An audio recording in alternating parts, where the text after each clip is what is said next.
Oke, kemarin juga kita membahas bagaimana dinamika partikel. Ketika partikel itu adalah gas ideal, kita anggap sebagai molekul, kita anggap sebagai model Maxwell. Nanti ada 3 model, gitu. Maxwell, Boltzmann, kemudian Einstein, Bose-Einstein, dan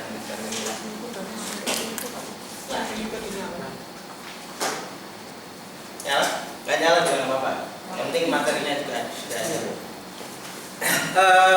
Kemarin kita sudah membahas bahwa bagaimana sih kita menghitung jumlah partikel yang ada di dalam sebuah cavity atau ruangan yang berbentuk bola. Mungkin silahkan nanti kalau misalnya mau melakukan analisa, mencoba-coba bentuknya adalah kubus, bentuknya itu adalah prisma, monggo-monggo saja. Jadi di situ kita bisa menghitung dengan perumusan yang ada, memperkirakan berapa jumlah partikel atau molekul yang nempel, partikel atau molekul yang menabrak dinding. Itu kemarin kita sudah bahas, ya kan? Atau sampean nggak ngerti? Kemarin kita bahas itu. Jadi kemarin ketika kita mendefinisikan bahwa n kecil, apa? N kecil itu adalah n besar per volume, bisa didekati juga n kecil sama dengan n besar per luasan, begitu. Jadi karena kondisinya adalah ini dulu aja. Karena kondisinya adalah dia uniform, maka kita bisa melakukan manuver-manuver persamaan yang ada. Ada pertanyaan dari kemarin atau tidak tahu apa yang ditanyakan? Tiap hari targetnya paham ya. Jadi mohon untuk kalau bisa nggak usah mencatat karena catatan sudah Bapak saya sediakan. Targetnya adalah sampai mengerti apa sih yang sebenarnya mau kita bahas sekarang. Begitu. Sebelum saya masuk ke sini, saya ingin sedikit menyentil bahwa nanti ketika kita berurusan dengan partikel yang ada, berurusan dengan mikronya dinamika partikel, maka kita akan berhadapan dengan wilayah yang kuantum dan tidak kuantum, gitu ya. Klasik dan kuantum. Bedanya klasik dan kuantum itu apa? Kapan? Ayo tolong tunjuk jari. Yuk. Kalau kuantum itu mempelajari partikel yang ukurannya di bawah partikel yang di bawah nano. Lebih kecil dari nano gitu ya, di bawah nano itu kan agak susah membayangkan. Nano itu nama orang apa nama rasa itu. Nah, jadi lebih kecil dari nano. Terus apa lagi menurut sampean? Itu aja. Menurut saya ukuran itu bukan kuantum, tidak bercerita ukuran dan tidak ukuran menurut saya ya. Meskipun sebagian besar terjadi di kasus itu. Oke. Poinnya setengah. Ada lagi yang lebih tajam. Kapan sebuah peristiwa itu dikatakan ini adalah proses kuantum, ini tidak proses kuantum. Ada yang cukup nyentrik yang dilakukan oleh Stephen Hawking. Stephen Hawking itu bercerita tentang black hole yang sekarang juga Allah alam seperti apa bentuknya. Black hole itu adalah sebuah bintang yang karena dia kemudian mati karena masanya gede, itu sampai cahaya pun tidak keluar dari dia. Nah, di daerah bintang itu terjadi kasus pertemuan antara relativistik dengan kuantum. Ini terjadi di makrokosmos, bukan di mikrokosmos kan? Artinya tidak skala nano. Ayo, kira-kira kalau bedanya kapan kita menggunakan kaidah kuantum, kapan kita tidak menggunakan kaidah kuantum?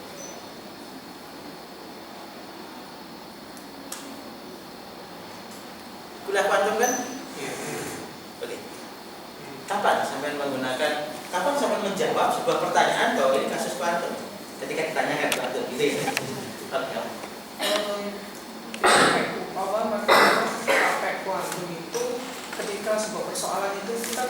benar-benar tahu sebuah kepastiannya. Ketika kita tidak pasti gitu ya, Iya. ketika kita bingungi maka itu kuantum. Saking itu tidak bisa diukur dengan parameter apa. Misalkan sama tidak tahu dia, berarti dia kuantum. Pengukuran itu, Pak. Pengukuran apa? Jadi misalkan aku tidak tahu ini gelombang apa ini bukan gelombang, apakah ini cahaya, apa ini bukan cahaya, maka itu kuantum. Apakah begitu? Karena mungkin ukurannya yang tidak bisa diukur dengan parameter yang harus kita pahami, maka itu diukur. Ada sesuatu yang tidak kita pahami, berarti sesuatu yang misterius gitu ya. Sesuatu yang wah luar biasa. Poinnya seperempat aja. Oke, yang lain. Kira-kira kapan kita mengatakan ini kasus kuantum? Apa kita mengatakan ini bukan kasus kuantum? Enak kan segera ngomong ikut kuliah kuantum, nggak pernah ditanyakan. Yuk. Ketika partikel itu dipandang sebagai gelombang. Kapan saya menganggap partikel itu sebagai gelombang? Kapan saya menganggap gelombang itu sebagai partikel? Ketika menyimpannya gelombang, sampai itu tidak punya namanya gelombang.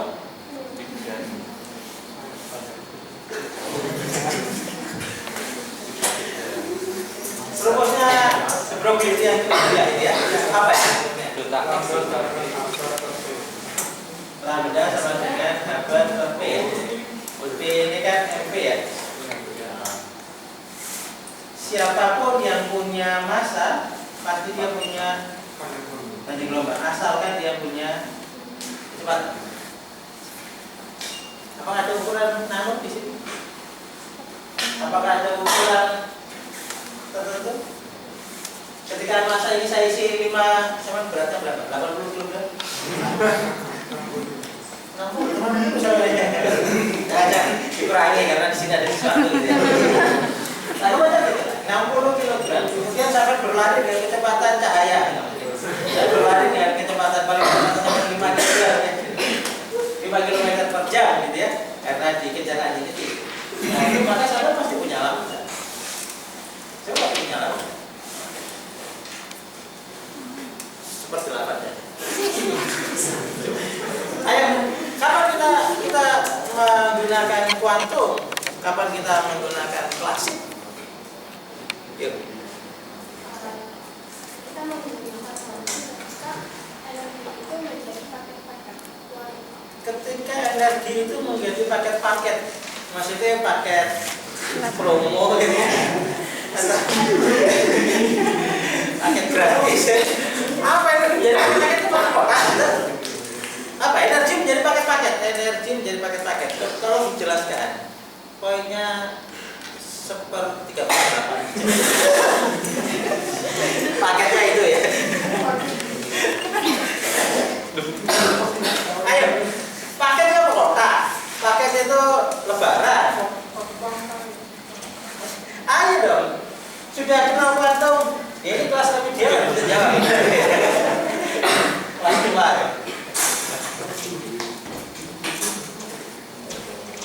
Bob, pindah sebelah sini aja, Bob. Itu Bobby di depan sini aja. Ya, sebelah sini aja. Yang laki-laki sebelah sini aja. Oke. Kapan kita menggunakan kuantum? Analisa dalam ini kasusnya kuantum, nggak bisa dianalisa dengan kasus yang lain. Apa? Urusan kecil? Enggak. Ini nggak ada urusan ini. Bisa. Pada saat dia berubah menjadi gelombang, enggak bisa. Pada saat apa?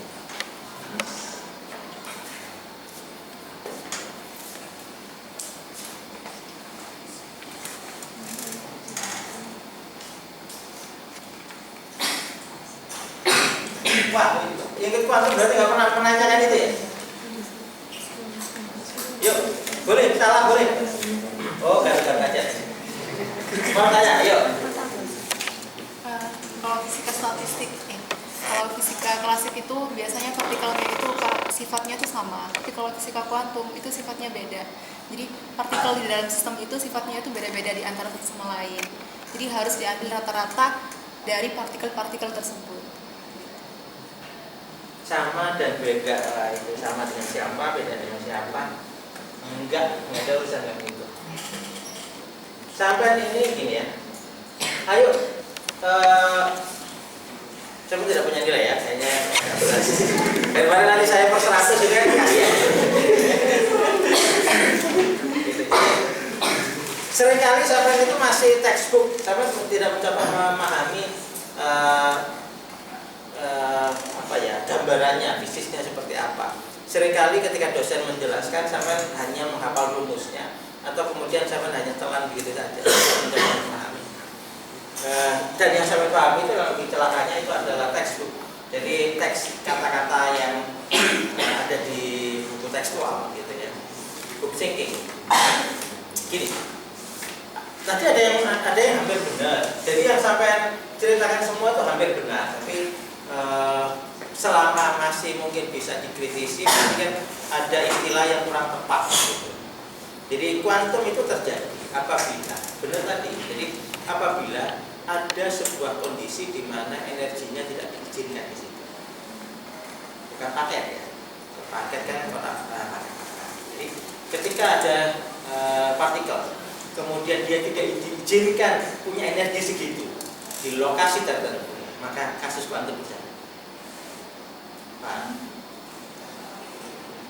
Dimulai dari situ. Yang terkuanta tadi itu. Jadi 1, 3, 1, 2, 3, tidak ada 1,257, tidak ada koma-koma. Ya. Jadi ketika sebuah partikel elektron begitu di dalam sumur potensial, maka dia kan hanya boleh berada pada area-area tertentu ya, band-band tertentu kan. Ada area di mana dia kalah berada di situ. Dia tidak boleh berada di situ. Pak, itu minimal. Itu pendapat pertama tentang kaidah bahwa pada kasus itu maka kuantum mulai berjalan. Ya. Jadi ada sebuah wilayah, ada sebuah arena di mana dia tidak boleh berenergi di situ. Pak. Jadi ketika partikel tadi, elektron tadi itu sampai punya partikel, misalkan sampai itu begitu saktinya ya, kayak orang Probolinggo sakti. Terus kemudian sampai melempar elektron begitu.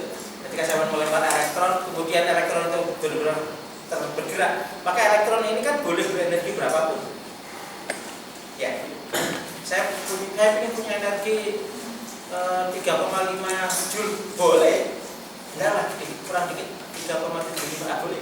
Berapapun energi yang ada di sini tergantung daripada energi kinetiknya. Daripada ketika dia berkinetik, berarti kapanpun itu, selama itu tidak ada batasan, tidak ada wilayah di mana dia tidak boleh, maka kuantum ada di sini. Sampai sudah harus menerapkan, ketika ada batasan maka sampai harus menerapkan teori-teori kuantum. Pak. Jadi kalau misalkan yang tadi kita kemarin melakukan analisa bahwa ketika di KPT kita dalam bentuk bola ini kemudian elektron nabrak sana, nabrak sini, ini kasus Maxwell, ini kasus bukan kuantum, karena elektronnya bisa berenergi berapapun. Ya, molekulnya bisa berenergi berapapun ketika dia nabrak. Maka di kasus ini bukan kuantum. Ketika kalau begitu, kapan kuantum terjadi? Kapan elektron itu, kapan partikel itu tidak boleh berenergi tertentu dan hanya boleh berenergi tertentu? Pada saat apa? Enggak, saya senyap lagi. Kapan elektron itu punya larangan, punya rambu-rambu bahwa kamu tidak boleh punya energi sekian? Kapan? Pada saat apa? Pada saat di mana? Bicara elektron. Ya, pada saat dia loncat dari lintasan aslinya. Loncat dari lintasan aslinya, maksudnya misalnya ketika dia di Formula 1 itu loncat di lintasan apa? lintasan apa namanya, kan kalau misalnya elektron itu ditembakkan energi yang lebih besar dari dia kan pasti nggak stabil. Dia kan loncat ke lintasan. Ketika dia di mana, ketika dia dikasih apa, ketika dia bagaimana? Ditembakkan foton. Ketika saya punya elektron yang bergerak di sekeliling kita, saya tembakkan foton bisa Saya tampil energi bisa nggak?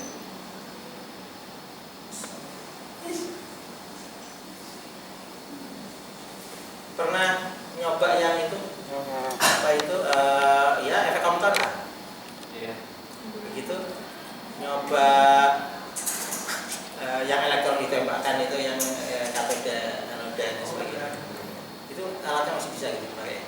Itu zaman saya masuk awal pertama kali itu bisa. Sekarang mungkin setelah nggak bisa lagi begitu. Jadi sudah hidup kembali. Bukan. Ada yang bisa menjawab? Ketika di sini. Oh, kenapa saya harus gambar ini?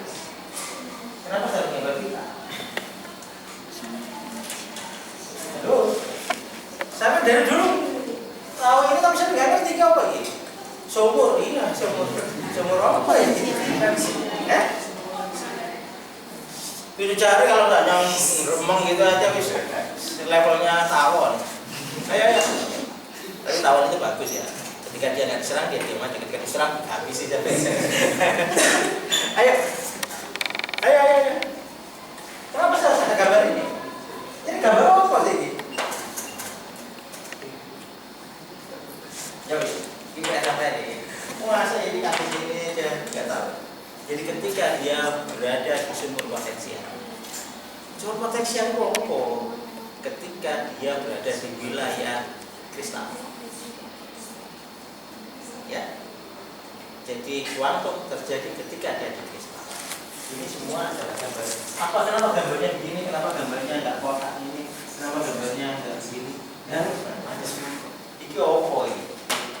Kenapa sama istri video ini gambarnya apa? Ini ganti gambar apa? Sumur potensial, oh maksudnya itu jangan-jangan sama nggak paham, ya kan?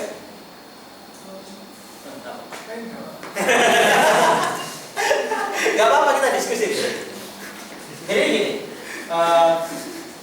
ketika dia di sumur potensial, maka di situ ada misalkan mungkin yang menjadi siapa terus kita dapat A, B, C, D, E, F, G.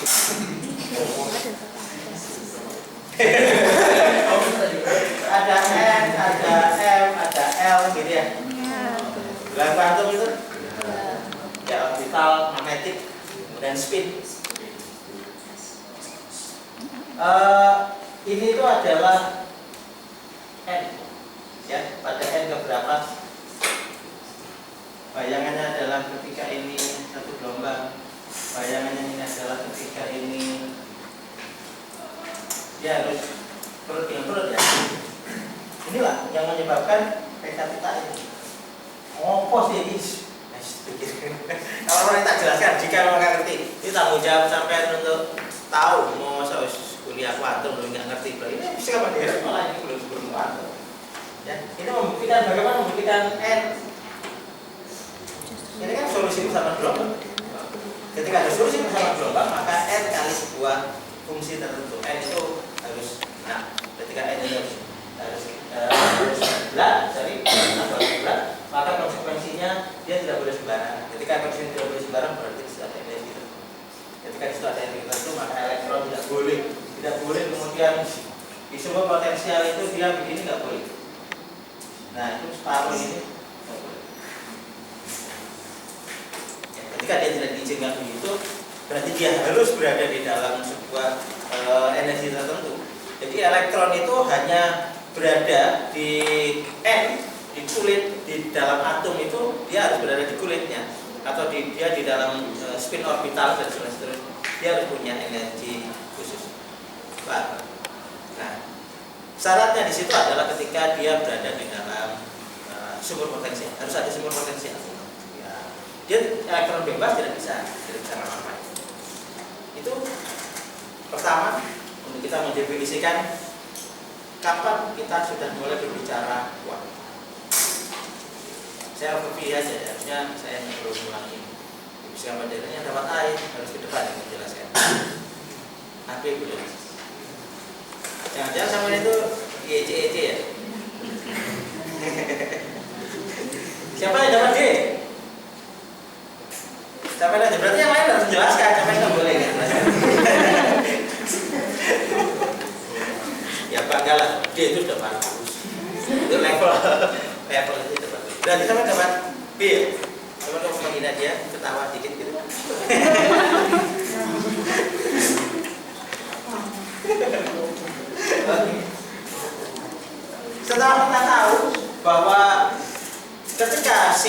partikel tadi itu hanya boleh di entity tertentu, maka kita sudah mulai memisahkan. Oke, ini kasus rangkaian Pauli.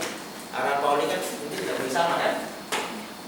Pauli itu mengatakan bahwa ini bukan larangan satpam, bukan larangan Oke, tapi Pauli mengatakan bahwa 4 bilangan ini tidak boleh sama. Tidak mungkin ada sebuah elektron yang punya 4 bilangan ini sama. Gitu.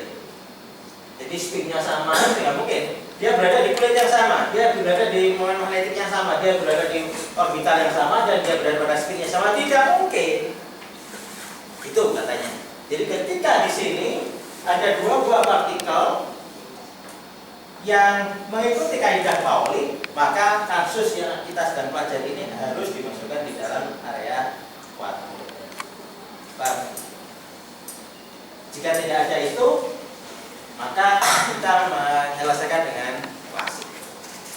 Itu dulu sebelum nanti kita bicara Maxwell, sebelum kita bicara Einstein, sebelum kita bicara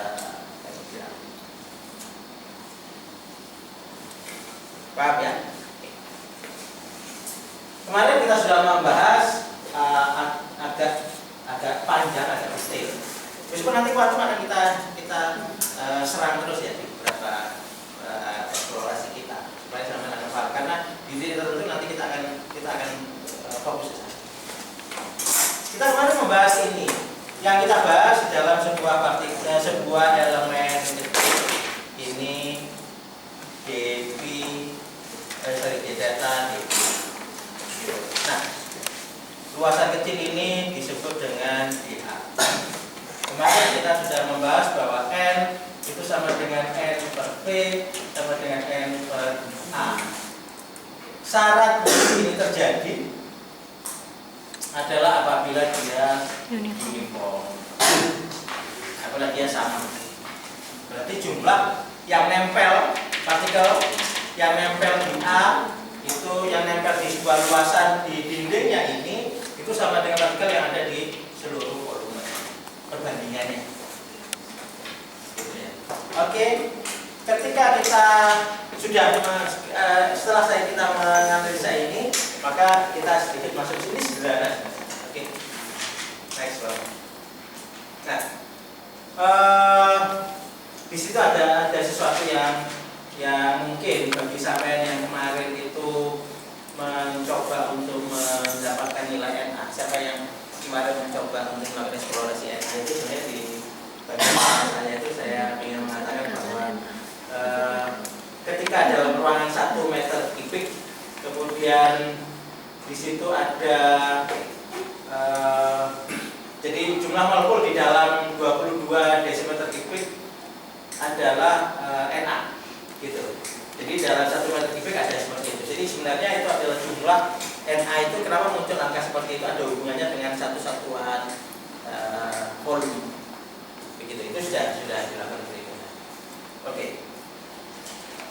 Sekarang bayangkan saja kalau misalkan si partikel tadi itu nabrak ke dinding, maka syarat dari gas ideal itu adalah bahwa terjadi lengthing sempurna. Apakah dia ketemu partikel dengan partikel, apakah dia ketemu partikel dengan dindingnya, maka ada lengthing sempurna. Lengthing sempurna kan mengikuti hukum Snellius ya, sudut datang sama dengan sudut ambil.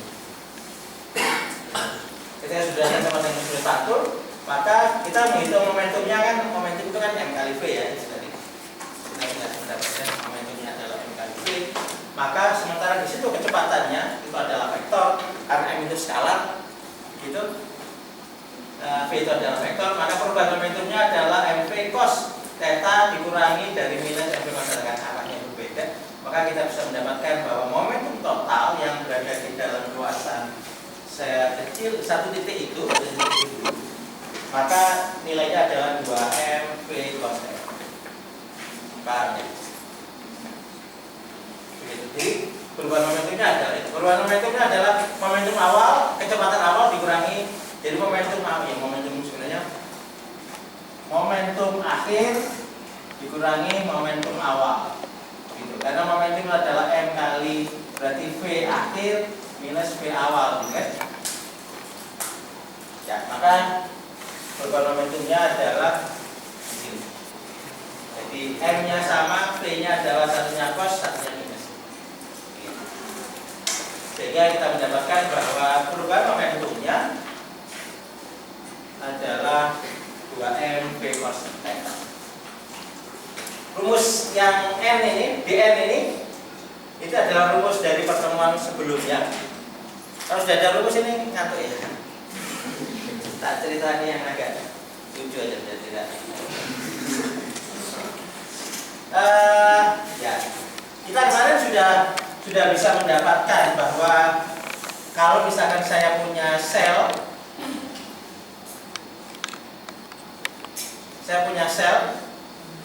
maka dN ini adalah sekian, ini adalah dV ya. Gitu. Jadi jumlah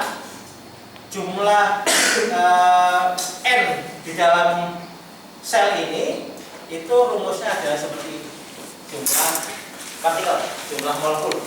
Ini adalah rumusnya seperti ini. Ini kemarin sudah kita dapatkan. Begitu.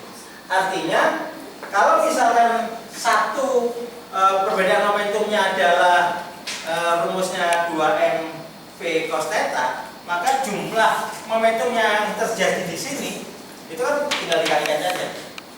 Kalau misalkan kita ingin mencari jumlah momentum yang menempel di dalam dA ini, tinggal dikalikan dengan N-nya saja.